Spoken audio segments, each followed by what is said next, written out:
जय गुरु जी संगत जी। गुरु जी blessings for ever channel को सब्सक्राइब करें एंड लेटेस्ट वीडियोस के नोटिफिकेशन के लिए बेल आइकन ज़रूर प्रेस करें और वीडियोस को लाइक ज़रूर करें। गुरु जी सरबत का भला करें। जय गुरु जी संगत जी। जय गुरु जी संगत जी। दिव्य आभा के अगले सत्संग का शीर्षक है पति के जीवन दाता। गुरु जी से 2000 में मिलने के बाद मैं अपने आप को अत्यंत भाग्यशाली और सम्मानित मानती आई हूँ। उस समय से हर प्रकार से गुरु जी ने हमारे समस्त परिवार पर अपनी दया दृष्टि बनाई हुई है। मेरे पति दीपक अपने भाई अरुण के साथ गुरु जी को ऐसे दिन मिले जो संगत का नहीं था। अरुण को एक ऐसी समस्या थी जिसका हल तुरंत चाहिए था। उसके घर में किसी काम करने वाले की बेटी की गांव में दुर्घटना हो गई थी और चिकित्सकों ने अंग छेद की सलाह दी थी। गुरुजी घर पर ही थे और वह दोनों उनके दर्शन करने में सौभाग्यशाली रहे थे। उनकी दया से उसका पैर बच गया। जब वह वहां पर थे, गुरुजी ने दीपक को मुझे उनके पास लाने के लिए कहा। पहले तो मैं उनके पास जाने के लिए अनिच्छुक था। यद्यपि मेरी धार्मिक प्रवृत्ति है, मैं नश्वर ईश्वर में विश्वास नहीं रखती थी। तत्पश्चात मेरे मन में आया कि उन्होंने मेरी देवरानी के कंपवात रोग में उसकी सहायता करी थी, अतः ऐसे व्यवहार से असभ्यता होगी। मुझे देखते ही गुरुजी ने कहा, कैलाश खन्ना दे कुड़ी। और मैं आश्चर्यचकित थी, क्योंकि किसी भी तरह उन्हें मेरे स्वर्गीय पिता का नाम पता नहीं होना चाहिए था। उन्होंने मुझे अपना एक चित्र देकर संगत में आते रहने के लिए कहा। वह चित्र मैंने अपने पूजा स्थल पर रख दिया। अगले दिन प्रातः उठने पर मैंने देखा कि वह गिरा हुआ था और सिंदूर की डिबिया के समीप सिंदूर की एक ढेरी बनी हुई थी। तथापि वह डिबिया सीधी ही थी। पूजा के कमरे में कोई प्रवेश नहीं कर सकता था, अतः मैं उलझन में थी। बाद में सोचने पर विचार आया कि गुरुजी ही घर आए होंगे। बुनने की सिलाइयां निकली। एक अवसर पर गुरुजी ने हमें तीव्र मनोव्यथा से बचाया। हमारे छोटे बेटे विनायक का विवाह हो रहा था। महिला संगीत के दिन सुबह से ही दूर दूर से संबंधी आने लगे। अचानक मुझे अपने पति की चीख सुनाई दी। उनकी बीमार माँ अचानक मरणासन हो गई थी। पहले मैंने भागकर गुरुजी के चित्र के सामने उनको स्वस्थ करने के लिए प्रार्थना करी। फिर जैसे ही मैं उनके कमरे में गई तो माँ ने करवट ली और उठकर बैठ गई। उनका स्वास्थ्य इतना अच्छा हो गया कि वह विवाह के समस्त कार्यक्रमों में भाग ले सकी, जैसी उनकी हार्दिक इच्छा रही थी। एक अन्य अवसर पर गुरुजी ने हमारे ऊपर दया करी और इसके लिए हम उनके अति आभारी हैं। उन्होंने हमें जुड़वा पोते दिए। मेरे बड़े पुत्र राजनाथ और उसकी पत्नी मोइरा के विवाह को 5 वर्ष हो चले थे और यद्यपि हम पोता ही चाहते थे, उन दोनों को कोई जल्दी नहीं थी। दोनों अमेरिका में कार्यरत थे, जहाँ पर कोई पारिवारिक सहारा नहीं होता और उनके पास अपने निजी कार्यों के कारण समय की कमी रहती थी। मुझे भय था कि वह संतान के लिए प्रयास ही ना करें। एक दिन हमने गुरुजी से प्रश्न किया कि उनके संतान कब होगी। काफ़ी देर तक उनके चित्र देखने के बाद गुरुजी ने उनको दर्शन के लिए लाने को कहा। सौभाग्य से वह अवसर शीघ्र ही आ गया जब वह विनायक के विवाह के लिए भारत आए। विवाह के समारोहों में एक हवन का भी आयोजन था। मोइरा ने मुझे बताया कि वह अपने मासिक के कारण उसमें भाग नहीं ले पाएगी। विवाह के बाद वह अमेरिका वापस चली गई और कुछ ही दिन के बाद उत्तेजित मोइरा ने वहां से मुझे फ़ोन पर कहा कि मैं अपनी सिलाइयों से बुनना आरंभ कर दूं, क्योंकि मैं दादी बनने वाली हूँ। मुझे सुखद अचंभा हुआ, क्योंकि कुछ ही दिनों पूर्व इसके कोई आसार नहीं थे। मैंने जब गुरुजी को हार्दिक धन्यवाद दिया तो उन्होंने कहा कि उन्होंने उसे जुड़वा दिए हैं। पर आध्वनिक चित्रण के बाद मोइरा ने इसकी भी पुष्टि कर दी। पति पर कृपा वृष्टि। मेरे पति दीपक के पैर में एक घाव था जो बढ़ते बढ़ते सड़ने को होने लगा था और उनको चिकित्सालय में रहना पड़ रहा था। उपचार से वह ठीक होने लगा और अपने टखने पर पट्टी बांधे हुए वह घर आ गए। अगले दिन प्रातः उठने पर देखा कि बिस्तरे पर बिछी हुई चादर ताजे रक्त में सनी हुई थी। पट्टी बिल्कुल साफ थी। चिकित्सक भी यह देखने के लिए कि कहीं और से रक्त साफ तो नहीं हुआ, परीक्षण किया, पर सब ठीक निकला। परंतु हमें ज्ञात हो गया कि गुरुजी ने पैर में से शेष विषैले रक्त को बाहर निकाला था। गुरुजी ने मेरे पति को नया हृदय देकर जीवन दान भी दिया है। दीपक की 2 धमनियां 10% बंद थी। गुरुजी को यह पूर्व ज्ञान हो गया था और उन्होंने मुझे एक विशेष दिन आने के लिए कहा था। उस दिन व्यस्त होने के कारण मैंने अगले दिन जाने का विचार कर लिया। परंतु गुरुजी को मिलने से पूर्व दीपक की छाती में बहुत पीड़ा हुई और उन्हें एस्कॉर्ट में प्रविष्ट कराकर उनकी आकस्मिक शल्य क्रिया करानी पड़ी। उनकी एंजियोप्लास्टी हुई और उनके हृदय में 3 स्टंट लगाए गए। चिकित्सालय में प्रतीक्षा करते हुए मेरे पुत्र, उसकी पत्नी और मुझे गुरुजी की सुगंध आई। जैसे ही दीपक शल्य क्रिया के पश्चात बाहर आए, उनको सुगंध आई पर मुझे नहीं आई। संभवतः गुरुजी उस दिन मुझे न आने के लिए डांट रहे थे। यदि मैं गई होती तो दीपक इस कटु अनुभव से बच जाते। मैंने गुरुजी को धन्यवाद दिया और वचन दिया कि पुनः ऐसी पुनरावृत्ति नहीं होगी। यद्यपि गुरुजी ने अनेक अवसरों पर हमारे जीवन को रसमय बनाया है, यह थोड़े से ही अनुभव है। मैं प्रतिदिन उनसे मार्गदर्शन और परिवार को बचाने के लिए विनती करती हूँ। मैं उनके अत्यंत आभारी हूँ और मुझे विश्वास है कि वह अवश्य सुनेंगे। मैंने कई बार उनसे प्रश्न किया है कि सबके लिए इतना करने के पश्चात आपकी क्या अभिलाषा है। वह मुस्कुराकर उत्तर देते हैं कि केवल पूरी आस्था। ये था सत्संग संगत जी श्रीमती ज्योत्सना जो शौरी, जो कि दिल्ली से हैं। जय गुरु जी संगत जी, अनंतम शुक्राना गुरु जी। ओम नमः शिवाय। जय गुरु जी संगत जी। संगत जी, गुरु जी के महान ग्रंथ दिव्य आभा के अगले सत्संग का शीर्षक है दुर्घटनाग्रस्त होते हुए गुरु जी को स्मरण किया। 2004 में जब श्री दीपक गुप्ता बड़े मंदिर में एक आयोजन की व्यवस्था में कार्यरत थे, उनको एक अन्य भक्त का फ़ोन आया। वह उसको एक थैला देना भूल गए थे। अब उन्हें वह 10 किलोमीटर दूर छतरपुर मंदिर मोड़ पर जाकर देना था। थैला देना अति आवश्यक था। घनघोर वर्षा हो रही थी, सड़क गीली थी और दीपक 100 किलोमीटर प्रति घंटे की गति से जा रहे थे। छतरपुर मंदिर से 3 या 4 किलोमीटर पहले एक मोड़ पर अचानक उन्होंने देखा कि एक टेम्पो ने मार्ग अवरुद्ध किया हुआ है। ना तो उनके पास रुकने की दूरी थी, ना ही समय। दुर्घटना निश्चित थी। उन्होंने ब्रेक पर पैर लगाया, अपनी आंखें बंद की और टक्कर से पूर्व गुरुजी को स्मरण किया। धम धम धम धनाधन, और उन्होंने अपने नेत्र खोले। उनकी कार न्यूट्रल गियर में थी और उसका इंजन बंद था। टेम्पो का चालक उनको घूर रहा था। टेम्पो के दोनों ओर कार निकलने के लिए स्थान नहीं था। दीपक विस्मित थे। थैला देने के बाद वह बड़े मंदिर लौट आए। उन्होंने किसी को कार को देखने के लिए कहा, क्योंकि उन्होंने टक्कर की ध्वनि सुनी थी। अचंभे की बात थी कि कार क्षतिग्रस्त नहीं हुई थी और उस पर दुर्घटना के कोई चिन्ह भी नहीं थे। यह चमत्कार ही था कि वह सुरक्षित रहे। ये था सत्संग संगत जी दीपक गुप्ता जी, जो कि नोएडा से हैं, उनका। जय गुरु जी संगत जी, अनंतम शुक्राना गुरु जी। जय गुरु जी संगत जी। गुरु जी के दिव्य आभा के अगले सत्संग का शीर्षक है गुरु जी संग चमत्कारी वर्ष। नवंबर 1984 में गुरु जी के संपर्क में आने के पश्चात मैं अपने आप को अति सौभाग्यशाली मानता हूँ। इस अंतराल में अब तक अनेक बार मुझे और मेरे मित्रों व परिचितों को गुरु जी का आशीष मिला है। मैं उनमें से कुछ संस्मरणों का विवरण यहाँ पर कर रहा हूँ। गुरुजी को जब मैं पहली बार मिला तो एक स्कूटर दुर्घटना में मेरी पत्नी के बाएं कंधे का अस्थिबंध टूट गया था। पता लगा कि चंडीगढ़ में एक महापुरुष रह रहे हैं जिनके पास पीजीआई जैसे विख्यात संस्थान के चिकित्सक अपने असाध्य रोगियों को भेजते रहे हैं। हम उनके पास पहुँचे। उस समय से अब तक का 22 वर्ष का समय हमने उस महापुरुष के चरणों में बिताया है। जब हम उनके पास प्रातः 4 बजे पहुँचे तो उन्होंने मेरा हाथ अपने हाथों में ले लिया। मुझे ऐसा प्रतीत हुआ कि मेरे शरीर में अमृत प्रवाह हो रहा है। गुरुजी ने मुझे बताया कि मैंने एक मुखी रुद्राक्ष धारण किया हुआ है। उन्होंने यह भी कहा कि उस पर एक शिवलिंग बना हुआ है, जिसका मैंने विरोध किया। उनके कहने पर मैंने उन्हें वह रुद्राक्ष दिखाया। उन्होंने वह रुद्राक्ष अपने हाथ में लेकर उसे गंभीरता से देखने की मुद्रा बनाई और फिर मुझे उस पर शिवलिंग देखने को कहा। वास्तव में वहाँ एक शिवलिंग था जो उस पर आज तक है। मेरे लिए रुद्राक्ष उपचार।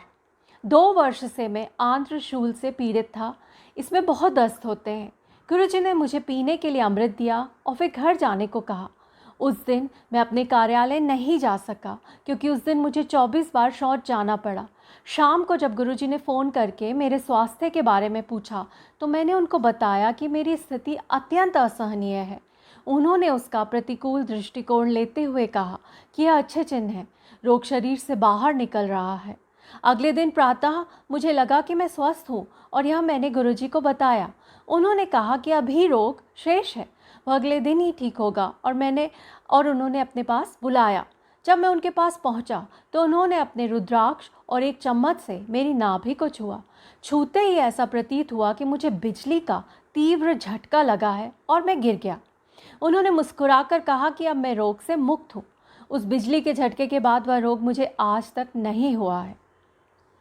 और मेरी पत्नी की चिकित्सा हुई। मेरी पत्नी बबली का उपचार करने के लिए गुरुजी एक शनिवार की संध्या को हमारे घर पहुँचे। उनके निर्देशानुसार साबुत उड़द की दाल की 3 रोटियां बनाई गई। आधी रोटी को शौचालय में डालकर जल प्रवाहित कर दिया गया। शेष 2.5 रोटियों को उन्होंने बबली के कंधे पर रखकर कुछ उच्चारण किया और मेरे हाथ में देखकर बोले कि यह काले कुत्ते को खिला दूं। मैं बहुत चक्का था। रात के 9 बजे एक साफ स्वच्छ छावनी क्षेत्र में आवारा कुत्ता, वह भी काला, मिल पाना अति कठिन है। मैंने अपनी शंका गुरुजी को जताई। गुरुजी ने अपने शांत स्वर में मुझे नीचे बाहर जाने को कहा। मैं अचंभित हुआ जब नीचे जीने में ही मुझे एक काला कुत्ता मिल गया। उसी समय बबली का रोग भी समाप्त हो गया। एक दिन जब गुरुजी हमारे घर आए तो घर पर अनेक अतिथि थे। मेरी पत्नी ने बीच में एक बादाम का कटोरा रखा हुआ था। अचानक गुरुजी ने अपनी मुट्ठी भरकर बादाम उठाए और सब अतिथियों को बोले, बादाम खाओ, अखरोट खाओ, पिस्ता खाओ, किशमिश खाओ, और कहते हुए बांट दिए। विस्मय की यह बात थी कि जिन फलों का नाम ले रहे थे, बादाम उन्हीं में परिवर्तित हो रहे थे। अक्षमता का निदान। मेरे एक जवान नायक आनंदन को बाधा दौड़ में पीठ पर गहरी चोट लग गई थी। जवान का उपचार तो हुआ था, पर उस चोट के कारण वह सेना के सब कार्य करने में असक्षम था। उसे सैन्य सेवा से निवृत्त कर घर भेजा जा रहा था। मैं उसे प्रातः 4 बजे गुरुजी के पास ले गया और उनसे उसे स्वस्थ करने के लिए प्रार्थना करी। गुरुजी ने मुझसे प्रश्न किया कि यदि उन्होंने उसे रोग मुक्त किया तो उसके कर्म कौन समाप्त करेगा और इस अवस्था में वह अगले जन्म विकलांग रूप में जन्म लेगा। मैं विस्मित अवश्य था, पर मैंने गुरुजी से प्रार्थना करी कि वह अपने तप से उसके कर्म नष्ट कर दें। गुरुजी मुस्कुराए और उन्होंने आनंदन को लेटने को कहा। फिर उन्होंने उसे छूकर एक अति भयानक मुद्रा बना ली, जैसे वह किसी को डांट फटकार रहे हैं। नीचे लेटा हुआ आनंदन बच्चे की भांति धीरे धीरे सिसक कर रो रहा था और मैं आश्चर्यचकित था। फिर उन्होंने आनंदन को उठकर अपने शरीर से सब पट्टियां उतारने को कहा। उन्होंने यह भी कहा कि उसे स्वस्थ होने में समय लगेगा और तीसरे दिन उसे पुनः लेकर आऊं। अगले दिन प्रातः जब मैं पीटी के लिए जा रहा था तो मैंने आनंदन को अपनी बैरक के बाहर दंड लगाते हुए देखा, जैसे वह अपना शक्ति प्रदर्शन कर रहा हो। मैंने उसे रुकने के लिए कहा तो वह बोला कि अब उसे कोई दर्द नहीं है और लग रहा है कि वह रोग मुक्त हो गया है। मैंने उसे गुरुजी के अगले दर्शन तक यह बातें गोपनीय रखने के लिए कहा। तीसरे दिन जब हम गुरुजी के पास गए तो उन्होंने मुझे अपने पास बुलाया और आनंदन की ओर उंगली करते हुए कहा कि वह शनि के प्रकोप से बाहर आया है। आनंदन का रंग साफ हो गया था और उसका वजन 13 से 14 किलो घट गया था। गुरुजी ने फिर आनंदन से प्रश्न किया कि उनके छूने के बाद क्या हुआ। आनंदन ने बताया कि तब से वह सोया नहीं है। गुरुजी ने तुरंत एक चाय के चम्मच से उसकी बाल्य ग्रंथि को छुआ। उन्होंने फिर मुझे निर्देश दिया कि आनंदन को बैरक में पहुंचाकर उसे सोने दूं। गुरुजी के स्थान से बाहर निकलते ही उसका सिर मेरे कंधे पर टिका और वह सो गया। वाहन चालक की सहायता से हम उसे बैरक तक लेकर आए और उसे उसके बिस्तर पर लिटा दिया। आनंदन 3 दिन तक सोता रहा और पूर्णतया स्वस्थ हो गया।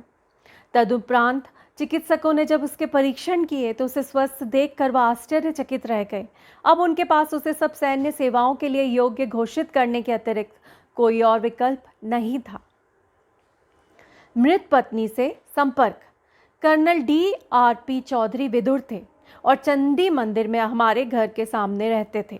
एक दिन गुरुजी उनके घर गए और एक चित्र को देखकर उसके बारे में पूछा। कर्नल चौधरी ने कहा कि वह उनकी मृत पत्नी का है, जिसे भाग्य ने उनसे सदा सदा के लिए दूर कर दिया है। गुरुजी बोले कि वह तो यहीं पर है और क्या वह देखना चाहेंगे। हम असमंजस में थे। फिर उन्होंने अपना एक हाथ उठाया और हिलाया। अचानक वह चित्र हिलने लगा। फिर वह मेज जिस पर चित्र रखा हुआ था, उसके बाद एक एक करके उस कमरे की सब वस्तुएं, अलमारी, बिस्तर, सब कुछ, केवल भूमि को छोड़कर फिर धीरे धीरे सब शांत हो गया। गुरुजी पुनः बोले कि वह उन्हें और अपने पुत्र को छोड़कर कहीं नहीं जा सकती, वह तो इधर ही है, उसे मारने की आवश्यकता नहीं है। एक शाम को गुरुजी हमारे घर पर आए थे। उस संगत में आसपास के कई लोग भी आए हुए थे। कर्नल चौधरी मेरे से अकेले में बात करना चाह रहे थे। दूसरे कमरे में जाने पर बोले कि उन्होंने अपने पुत्र टिल्तू को जब गुरुजी के पास आकर आशीर्वाद लेने के लिए कहा तो उसने उत्तर दिया कि संतों के पास जाने की आयु तो उनकी है, वह तो संगीत सुनना चाहता है। इस बात पर कर्नल चौधरी को क्रोध आ गया और उन्होंने उससे चांटा मार दिया। वह चाह रहे थे कि मैं जाकर उसे समझाऊं। मैंने उत्तर दिया कि स्थिति को थोड़ा शांत होने देते हैं, उसके बाद मैं उसे समझाऊंगा। उसके बाद हम गुरुजी के चरणों में आकर बैठ गए जैसे कुछ हुआ ही ना हो। गुरुजी ने कर्नल चौधरी की ओर देखा और बोले कि अब पुत्र बड़ा हो गया है, उसे मारने की आवश्यकता नहीं थी। उसी क्षण टिल्तू ने कमरे में प्रवेश करके गुरुजी के चरण स्पर्श किए। बौद्धिक क्रीड़ाएं। पहले गुरुजी अमृत बांटा करते थे। प्रत्येक भक्त को एक ग्लास मिलता था और मैं अपने भाग का एक ग्लास पी चुका था। उस दिन मैं गुरुजी के निकट बैठा हुआ था। अचानक मेरे मन में विचार उत्पन्न हुआ कि यदि गुरुजी मुझे एक ग्लास और दें तो निश्चित हो जाएगा कि वह मेरे मन की बात पढ़ रहे हैं। उस समय गुरुजी किसी और को ग्लास दे रहे थे। वह रुके और उन्होंने वह ग्लास मुझे थमा दिया। 15 मिनट उपरांत मैंने संयोग सोचकर यह विचार मन से त्याग दिया। अब मेरे मन में आया कि यदि वह मुझे तीसरा ग्लास दें तो मुझे विश्वास हो जाएगा कि वह मेरे मन के भाव जान सकते हैं। वह उसी समय रुके और मेरी ओर देखकर बोले कि लो, यह ग्लास तुम स्वयं ही पियो। पहले गुरुजी को कोई स्पर्श नहीं कर सकता था, भक्त दूर से ही प्रणाम करते थे। एक बार जब मैं उनके पास बैठा हुआ था, मेरे मन में विचार आया कि मैं उनसे मिलकर अति भाग्यशाली हूँ, पर कितना अच्छा हो यदि गुरुजी मुझे अपने चरण स्पर्श करने दें। उन्होंने उसी क्षण मेरी ओर देखा। अगले दिन दोपहर को वह हमारे घर आए और बिस्तरे पर लेटने की इच्छा प्रकट करी। प्रसन्नतापूर्वक मैं उनको अंदर शयन कक्ष में ले गया। उन्होंने लेटकर प्रश्न किया कि क्या घर में घी होगा। मेरे हामी भरने पर उन्होंने मुझे उससे अपने पैरों की मालिश करने को कहा। उस समय तक मैं पिछले दिन की मनोकामना को भूल चुका था। आधा घंटे बाद उन्होंने पूछा कि क्या वह जा सकते हैं। तब मुझे आभास हुआ कि वह केवल मेरी इच्छा पूर्ति के लिए ही मेरे पास आए थे। 42 वर्ष में 20/20 की दृष्टि। उस समय में 42 वर्ष के आसपास होऊंगा जब मुझे निकट की वस्तुएं धुंधली दिखने लगी। मैंने गुरुजी से अपनी दृष्टि ठीक करने का निवेदन किया तो वह बोले कि यह तो आयु के साथ होता ही है, पर मैंने पुनः उनसे अपनी दृष्टि ठीक करने का आग्रह किया। मुस्कुराकर उन्होंने मुझे लेटने के लिए कहा। उन्होंने मेरी आँख के पास पहले माचिस की तीली जलाई और फिर एक चाय के चम्मच में जल लेकर मंत्रोच्चारण करते हुए वह मेरी आँख में डाल दिया। तुरंत ही मुझे सब साफ दिखाई देने लगा। उन्होंने कहा कि अब 2 वर्ष तक मुझे कोई कठिनाई नहीं होगी, पर उसके बाद प्रकृति अपना कार्य पुनः आरंभ कर देगी। उसके बाद मेरा स्थानांतरण गुवाहाटी हो गया था। एक दिन मुझे निकट का धुंधला दिखने लगा। मैंने वह डायरी निकाली जिसमें गुरुजी द्वारा उपचार की तिथि लिखी हुई थी। खोलकर देखी तो वह ठीक 2 वर्ष पूर्व की ही थी। संभाषण जो मेरे रिश्तेदार ने नहीं दिया। जब हम चंडी मंदिर में रहते थे, एक दिन मेरे साड़ू ने, जो समूह के सामने बोलने से कतराते थे, रांची से फ़ोन किया कि हम गुरुजी से निवेदन करके उनके द्वारा सैन्य अधिकारियों को दिए जाने वाले भाषण को रद्द करवा दें। हम उनका चित्र लेकर गुरुजी के पास प्रातः 4 बजे पहुँचे। गुरुजी के कमरे में प्रवेश करते ही उन्होंने मुस्कुरा कर कहा कि क्या मुझे अपने साड़ू का फ़ोन आया है। वह कायर, उसे क्या चाहिए। जब हमने उन्हें समस्या बताई तो उन्होंने हमें बैठने को कहा और अपने अन्य कार्य करने लगे। समय बीत रहा था तो हमने उनसे पुनः कुछ करने की विनती करी, पर उन्होंने हमें प्रतीक्षा करने को कहा। अचानक 8:05 पर उन्होंने उसका चित्र मांगा और उस पर अपनी उंगलियां फेरने के बाद कहा कि उन्होंने समस्या को अंतरित कर दिया है और अब वह भाषण एक ऐसा व्यक्ति देगा जो हिंदू नहीं है। उस शाम को मेरे साड़ू ने फ़ोन पर बताया कि संभाषण अब एक मुस्लिम अधिकारी देगा। जब हमने उनसे पूछा कि यह निर्णय कब लिया गया तो उसने कहा कि ठीक 8:05 पर। उपचार नजले से असामान्य रोगों का। मेरा सेवादार छुट्टी गया था। मुझे एक अन्य सेवादार मिला जिसका यौन परिवर्तन आरंभ हो चुका था। मेरे सूबेदार मेजर और मैं दोनों चिंतित थे। अब वह कैसे सेना में कार्यरत रहेगा और जवानों की बैरक में कैसे रहेगा। एक दिन जब गुरुजी मेरे घर आए तो मैंने इस लड़के को ठीक करने के लिए विनती करी। गुरुजी ने प्रश्न किया कि मैं कहाँ से ऐसे रोगी लेकर आता हूँ। मैंने उत्तर दिया कि गुरुजी यह तो उसका भाग्य है और उसे ठीक होना है, इसलिए वह मेरे पास है। गुरुजी ने उसकी पीठ पर एक चम्मच रखा और वह ठीक हो गया। एक दिन मुझे ज्वर हो रहा था और मैं धूप में लेटा हुआ था। अचानक दोपहर को 3 बजे गुरुजी हमारे घर आए और उन्होंने मेरे स्वास्थ्य के बारे में प्रश्न किया। मुझे सिर दर्द, ज्वर और मुंह में गंदा स्वाद था, साथ में नाक भी बह रहा था। उन्होंने मेरी पत्नी को एक डॉक्टर को बुलाने को कहा। तुरंत कर्नल चौधरी ताप नापने का यंत्र थर्मोमीटर लेकर आए। उन्होंने मेरा ताप 103 डिग्री नापा। गुरुजी के प्रश्न करने पर उन्होंने बताया कि औषधियों से मैं 48 घंटे में ठीक हो सकता हूँ, अन्यथा 3 दिन लगेंगे। गुरुजी ने फिर मेरी पत्नी को एक चम्मच थोड़ा सा नमक और जल लाने को कहा। उन्होंने उस चम्मच में थोड़ा सा नमक और जल मिलाया और कुछ मंत्रोच्चारण करके मेरी नाक में डाल दिया। मुझे लगा कि मेरे अंदर का सब कुछ बाहर निकल आएगा। मैं बाथरूम भागा और मेरी नाक से बहुत सा तरल निकला। मैं अपना मुंह धोकर आधा मिनट के बाद बाहर आया। गुरुजी ने डॉक्टर को पुनः मेरा ताप नापने को कहा। वह 97.5 डिग्री था। गुरुजी ने पूछा कि अब वह मुझे कोई बहती नाक, सिर दर्द या मुंह में गंदा स्वाद है। अब तो मेरा उपचार हो गया था, अतः मैंने नकारात्मक उत्तर दिया। गुलाब से स्पर्शित। जनवरी 1985 के मध्य में गुरुजी ने कहा कि वह मेरी पत्नी बबली के जन्म दिवस 25 जनवरी की शाम को हमारे घर आएंगे। उस दिन हमारे घर पर अनेक अतिथि आए। कुछ महिलाएं अपने शॉल गुरुजी को सुगंधित करने के लिए दे रही थी। गुरुजी इसको एक बार पहनकर कह रहे थे कि यह 1 सप्ताह तक सुगंधित रहेगा, वह 15 दिन या 1 मास आदि आदि। मैंने उनको एक फौजी कंबल देकर पूछा कि वह कितने दिन सुगंधित रहेगा। गुरुजी ने मुस्कुराकर उत्तर दिया, 1 वर्ष, और वैसा ही हुआ। देहरादून में गुरु कृपा। मैं देहरादून में था और पिछले 3 वर्ष से गुरुजी से कोई संपर्क नहीं था।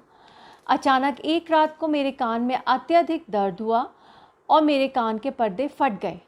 अगले दिन प्रातः जब मैं कर्ण, नासिका और कंठ विशेषज्ञ के पास गया तो परीक्षण करके उन्होंने कहा कि मेरे दोनों कान क्षतिग्रस्त हो चुके हैं, क्योंकि मैं सुन नहीं सकता था। उन्होंने यह मुझे लिखकर बताया। उन्होंने कहा कि सेना के चिकित्सक कान के नए पर्दे लगाने के लिए शल्य चिकित्सा कर सकते हैं, पर इनकी सफलता केवल 5% की ही होती है। अतः मुझे मानसिक रूप से सेना से निवृत्त होकर घर जाने के लिए तत्पर करना चाहिए। उसी शाम एक सिख सज्जन हमारे घर आए और उन्होंने कहा कि गुरुजी ने जालंधर से मेरे लिए अमृत भेजा है। उन्होंने यह भी बताया कि उनको पता है कि मुझे अब सुनाई नहीं देता है। 3-4 दिन अमृत पीने के बाद मेरे कान के पर्दे पुनः ठीक हो गए और मेरी श्रवण शक्ति लौट आई। डॉक्टर अचंभे में थे कि यह कैसे संभव हुआ। मैं देहरादून में ही था जब मुझे 1988 में सरकार से कार ऋण प्राप्त हुआ। मैं असमंजस में था कि कार कहाँ से लूँ, देहरादून, दिल्ली या कलकत्ता। एक दिन मुझे दिल्ली से कर्नल, अब ब्रिगेडियर चौधरी का फ़ोन आया कि गुरुजी तूफान की भांति उनके कार्यालय में आए थे और उन्होंने कहा कि चैटर्जी देहरादून में है और कार लेने के बारे में चिंतित हैं। उसको बोलो कि कार उसके लिए चंडीगढ़ में प्रतीक्षा कर रही है। इतना कहकर वह बाहर निकल गए। ब्रिगेडियर चौधरी उनके पीछे भागे, पर बाहर लंबे बरामदे में गुरुजी कहीं नहीं थे। यह सोचकर कि गुरुजी संभवतः दिल्ली आए होंगे और वह उनके दर्शन कर सके, उन्होंने जालंधर में गुरुजी के निवास पर फ़ोन किया। उत्तर देने वाले सज्जन ने कहा कि गुरुजी कहीं नहीं गए और वह उनके सामने बैठकर मुस्कुरा रहे हैं। मैंने चंडीगढ़ से ही कार ली और 2006 में बिकने तक वह बहुत अच्छी तरह चली। 13 वर्ष के अंतराल के बाद गुरुजी के दर्शन। सेना से सेवानिवृत्त होकर 1998 में मैं अहमदाबाद में था। पिछले 13 वर्षों से गुरुजी के साथ कोई संपर्क नहीं रहा था। जून 1998 में मुझे अनिद्रा रोग ने घेर लिया। मेरी पत्नी ने परामर्श दिया कि गुरुजी को ढूंढकर मैं उनकी शरण में जाऊं। काफ़ी पूछताछ के बाद पता लगा कि गुरुजी चंडीगढ़ से जालंधर, जालंधर से पंचकुला और वहां से दिल्ली चले गए थे। मुझे उनका दिल्ली का पता मिल गया। हमारे पड़ोसी श्रीकृत भाई भी गुरुजी से मिलने के लिए उत्सुक थे, अतः हम दोनों ने 10 जुलाई की राजधानी एक्सप्रेस में 2 बर्थ आरक्षित करा ली। 9 जुलाई को मैंने दिल्ली में गुरुजी के निवास पर हमारे आने का समाचार देने के लिए फ़ोन किया। फ़ोन का उत्तर देने वाले सज्जन ने पूछा कि क्या मैं अहमदाबाद से कर्नल चैटर्जी बोल रहा हूँ। मेरी हामी पर उन्होंने बताया कि आज गुरु पूर्णिमा के कारण गुरुजी पाठ में हैं, पर उन्होंने बताया था कि शाम को 7 बजे मैं अहमदाबाद से फ़ोन करूँगा। गुरुजी को मेरे आने के बारे में ज्ञान था और उन्होंने मुझे 11 जुलाई को शाम 6 बजे आने को कहा। स्वाभाविक है कि कृत भाई अचंभे में थे। दिल्ली जाते हुए यह जानकर कि मैं सो नहीं पाऊंगा, मैंने अपने साथ इतिहास की एक मोटी पुस्तक रख ली थी। यह सोचकर गुरुजी तो अपने ही हैं, मैंने 3 बजे उसके पास जाने का निर्णय ले लिया। जब हम 4 बजे सुल्तानपुर पहुंचे तो एक अनोखी घटना घटी। हम एम्पायर स्टेट नहीं मिल रहा था। कुछ देर घूमने के पश्चात मुझे समस्या समझ में आ गई। गुरुजी ने हमें 6 बजे आने को कहा था और हम वहाँ 4 बजे ही पहुँच गए थे। मैंने कृत भाई को बताया कि मुझे समस्या पता लग गई है और अब उसका समाधान मिल जाएगा। मैं कार से उतरा और मैंने गुरुजी से प्रार्थना करी। जो हो गया सो घट गया, अब वह हमें अपने पास बुला ले। एकदम एक बालक दौड़ता हुआ आया और उसने पूछा कि हमारी कार कहीं जा नहीं रही है, हमें कहाँ जाना है।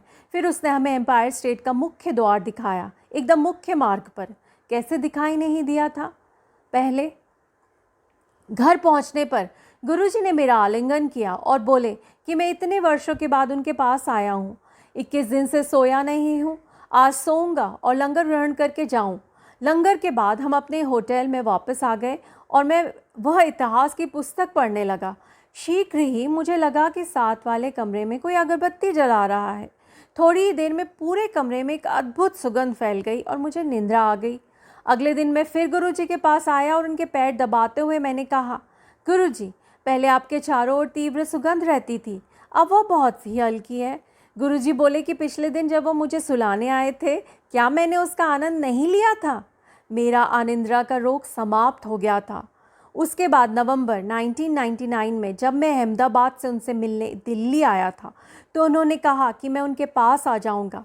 सीमेंस में अपने साक्षात्कार से एक दिन पहले मैं गुरुजी से मिला और उनको इसका समाचार दिया। वह बोले कि मेरा चयन हो चुका है और उन्होंने मेरी आय भी बता दी। मुझे उतना ही प्राप्त हुआ। लंगर और प्रसाद से चिकित्सा। 2006 में कुछ मास से मेरी दाहिने हाथ की अंगूठी वाली उंगली मुड़ नहीं रही थी। चिकित्सकों के अनुसार अस्थि रज्जु सूख गया था और उसका कोई उपचार संभव नहीं था। उन्होंने मुझे दर्दनाशक औषधियाँ लेने का परामर्श दिया। जब मैंने इस बारे में गुरुजी को बताया तो उन्होंने मुझे अपनी सब अंगूठियाँ उतारने को कहा। अगले दिन से उसमें वेदना समाप्त हो गई, पर बाएं हाथ की वही उंगली दर्द करने लगी। कुछ दिनों के पश्चात जब मैंने गुरुजी को बताया तो उन्होंने मुझे गर्म जल में उंगली डालने को कहा। यह सोचकर कि इससे उपचार नहीं हो पाएगा, मैंने उनसे पुनः निवेदन किया। उन्होंने मुझे लंगर खाने को कहा। 3 दिन लंगर खाने के बाद उस उंगली में कोई कष्ट नहीं बचा। 2000 में एक दिन प्रातः उठने पर मुझे आभास हुआ कि मेरे बाएं हाथ में कोई अनुभूति नहीं है और मैं उसे हिला तक नहीं सकता। मुझे पक्षाघात हो गया था। उस शाम को संगत में जब गुरुजी प्रसाद बांट रहे थे, मैंने उनसे इस बात की चर्चा करी। उन्होंने मुझे प्रसाद दिया और थोड़ा जोर से बोले कि मैं उसे बाहर जाकर खा लूँ। प्रसाद ग्रहण करते ही मेरे हाथ में सिहरन हुई। उन्होंने मुझे पुनः प्रसाद दिया, मैंने वह भी खाया। अब मैं अपने हाथ की उंगलियां हिला सकता हूँ। गुरुजी ने फिर से मुझे तीसरी बार प्रसाद दिया और उसे लेने के 15 मिनट उपरांत मेरा हाथ बिल्कुल पहले की भांति हिलने डुलने लगा। बाल झड़ने का उपचार। मेरी पत्नी के सिर के बाल सामने से झड़ने लगे थे। 3 वर्ष तक उसके गंजेपन को रोकने के लिए सब प्रयास विफल रहे थे। एलोवेरा के shampoo, arnica plus, Shahnaz Husain आदि। जब मैं दिल्ली आया मैंने गुरुजी को समस्या से अवगत कराया। सुनते ही वह बोले, बबली आंटी। फिर हवा में अपना हाथ हिलाया और कहा, हट गया, कुछ समय लगेगा।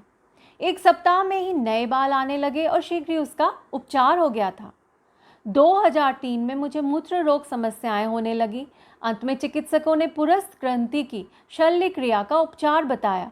गुरुजी की संगत में मैंने मन ही मन उनसे प्रार्थना करी। तुरंत उन्होंने अपना दायां हाथ अपने सिर के ऊपर उठाया और एक मुद्रा बनाई। साथ ही अपने अंगूठे और तर्जनी को आपस में मला। मुझे लगा कि उन्होंने मेरे लिए कुछ किया था, परंतु मन में संशय था। मैंने मन में ही निवेदन किया कि यदि आप मेरे लिए है तो गुरुजी कृपया मेरी ओर देखिए। उन्होंने ऐसा ही किया और मुझे संतोष हो गया। अगले दिन मैं स्वस्थ था। कोलकाता में वर्षा। अप्रैल 2007 के अंत में मुझे कोलकाता जाना था। लंगर के उपरांत मैं गुरुजी से आज्ञा लेकर मेरे प्रवास की अवधि में कोलकाता को वातानुकूल रखने के लिए विनती करना चाह रहा था, किंतु मेरे कुछ कहने से पूर्व वह मुझे डांटते हुए बोले, अपना कम छोड़, छड़ मेरे कोल आ जा। मैं कुछ नहीं कह सका। बाद में उन्होंने गायत्री को कहा कि उन्होंने मेरे लिए कोलकाता में वर्षा भेजी है। शुक्रवार की शाम को जब मैं राजधानी एक्सप्रेस गाड़ी में चढ़ा और मैंने कोलकाता में अपने संबंधी को फ़ोन किया तो वह बोले कि वहाँ पर मूसलाधार वर्षा हो रही है। मैं कोलकाता 9 दिन रहा और उस अवधि में या तो बादल छाए रहे या वर्षा होती रही। दिल्ली वापस आने पर गुरुजी ने मुस्कुराकर मुझसे प्रश्न किया, कलकत्ते मींह सीगा? मैंने उत्तर दिया, आपने मेरे को इतनी ज़ोर से डांट दिया कि मैं आपको बोल नहीं पाया था, लेकिन आपने दया करके मेरे मन की बात सुन ली। वह बोले, जा ऐश कर। दिव्य उपहार। एक बार चंडीगढ़ में एक महिला को, जो मुख्यमंत्री की घनिष्ठ संबंधी थी, गुरुजी ने अपना हाथ उठाकर एक कर्णफूल प्रकट करके दिया। उस महिला ने कहा कि वह एक बाली का क्या करेंगी। गुरुजी ने अपना हाथ पुनः उठाकर एक और प्रकट करके दिया। वह महिला फिर भी असंतुष्ट रही और बोली कि दोनों की बनावट में अंतर है। गुरुजी ने उत्तर दिया कि शिवजी ने जो देना था दे दिया, वह और कुछ नहीं कर सकते। एक बार लंगर के उपरांत जब एम्पायर स्टेट में संगत में बहुत कम भक्त बचे थे, हम सब गुरुजी के आसपास बैठ गए।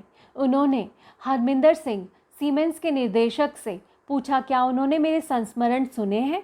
उनके नकारात्मक उत्तर पर मुझे अपने संस्मरण सुनाने को कहा गया। अचानक ही थोड़ी देर में गुरुजी की मुद्रा स्थिर होकर अति कठोर हो गई और मुख लाल हो गया। फिर एकदम उन्होंने अपना हाथ उठाया और उसमें एक डमरू जैसी वस्तु प्रकट हुई। उन्होंने वह मेनका गांधी के हाथ में दे दिया और स्वयं मूर्ति सदृश अचल होकर नमस्कार मुद्रा बना ली। कुछ समय पश्चात वह बोले, देखे शिवजी ने क्या दिया है। उस डमरू को तोड़ने पर उसमें से एक खोए का प्रसाद निकला। सबको बांटने के बाद भी कुछ बच गया। वह उन्होंने मेनका को दिया और बोले कि उसे फ्रिज में नहीं रखना है, वह कभी खराब नहीं होगा। ये था सत्संग संगत जी कर्नल दीप्तेंदु शेखर चैटर्जी, जो कि सेवानिवृत्त हैं गुड़गांव से। जय गुरु जी संगत जी, अनंतम शुक्राना गुरु जी।